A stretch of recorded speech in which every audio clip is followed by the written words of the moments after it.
A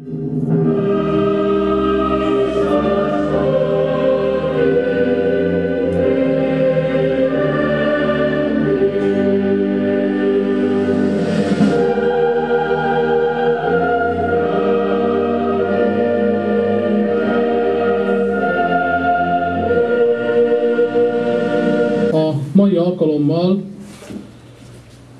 azért gyűltünk össze, hogy beruházásunknak ezen a jelentős állomásán az épületátadási ünnepségén találkozzunk.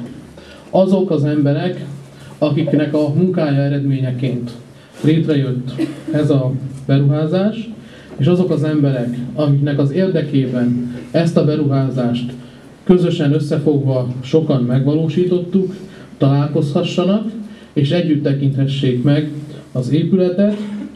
Mezőcsát város és a mezőcsáti kistérség történetében ez a fejlesztés gyakorlatilag a legjelentősebb fejlesztés.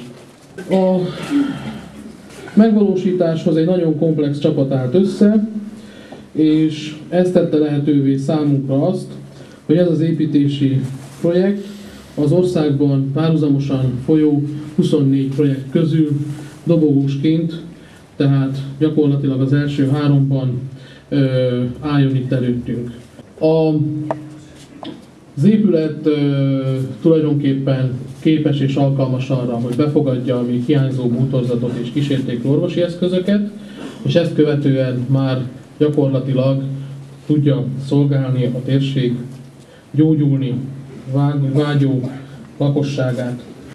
Amire ugye mindannyian tudjuk, hogy nagyon nagy igény van, hiszen az a több mint 15 000 fős lakosság, amely a mezőcsáti kistérség és a környéken lévő településekben lakik, egy megfelelő színvonalú helyen és egy megfelelő eszközökkel ellátott helyen tud majd közelebb kerülni ahhoz a vágyhoz, amely minden emberben él, az ép és egészséges emberi élethez.